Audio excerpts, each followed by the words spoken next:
Welcome to Red's Effects, the same show that has been nominated for not one, but 67 Academy Awards. That's not true. Today we are tackling an effect that I've been wanting to do for quite a while right now, and it's the Superman supersonic boom fly takeoff effect.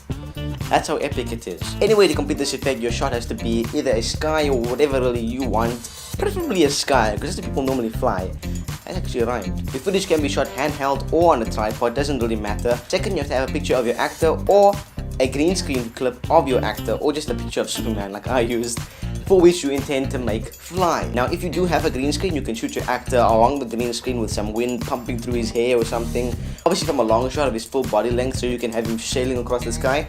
But since I don't have that, I decided to just use a nice Superman image from Google, because budget. Also, to complete this effect, you can download the download pack in the description as always that contains the preset for the effect. Instead of making all these numbers and shoving numbers for your face for 15 minutes of a tutorial, I thought I'd just make a preset and just save you guys all that time. If you do want to make some alterations to that effect, you can go into the settings and tweak it a bit to your own liking. But if you did that, grab that pack, jump into Hitfilm Express, and I'll see you there.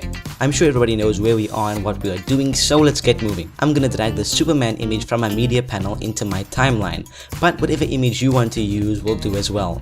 Now I'll flip it and resize it so as to fit my needs.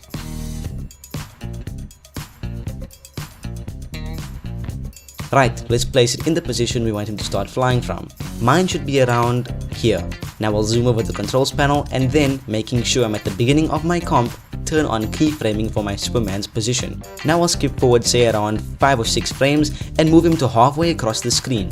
The keyframe distance will vary for you and depends on the speed you want your supes to fly. Now from this point I'll move forward 3 or 4 frames and drag him off screen. Next up, Sonic Boomery. I'm going to assume that you've downloaded and installed the preset in the description. If you want, there are some instructions on how to do that as well down there. But if you have, let's go to the wonderful old effects panel, all the way down to presets, and drag the Sonic Boom 3D preset onto our timeline. Now I'll head to the point where my Superman makes his final dash off screen, right here, and drag the preset to start at that point. Now let's tweak that boom.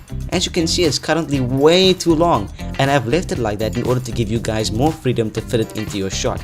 But for mine, we have to change that. I'll right click the layer and select make composite shot.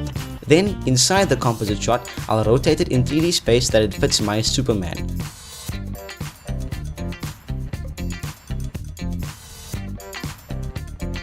You can go back to your original comp to better see how it looks. For me, it's like so. Then I'll go back to my main comp and scale and rotate it into place at his feet.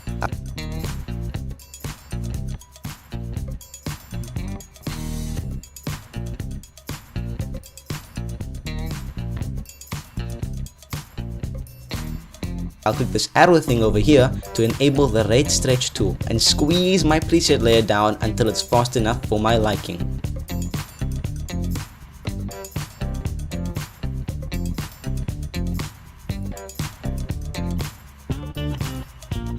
And now let's check out a preview. You can always squeeze it down more or less depending on your shot and speed. Now for the final step to tie it all together.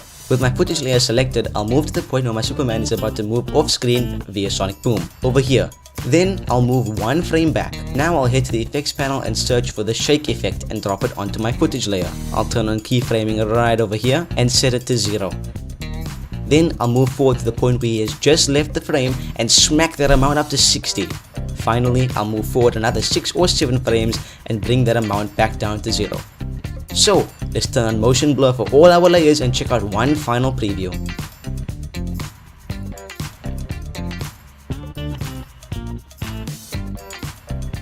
And that, my peeps, is done.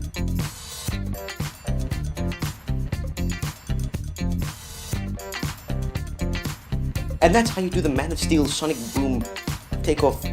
I don't even know anymore. If you guys enjoyed this episode, please give me a subscribe down below. Did you see that count? It's 41 right now as I'm filming this tutorial, which is amazing because we haven't grown that fast in a long time. Thank you so much for supporting the channel. Thank you so much for watching this video. Give it a like. You can follow me on Twitter or my Instagram. If you have any requests for any effects you want to see, please don't hesitate. It gives me ideas for episodes and it gives you a chance to let me mess around with something.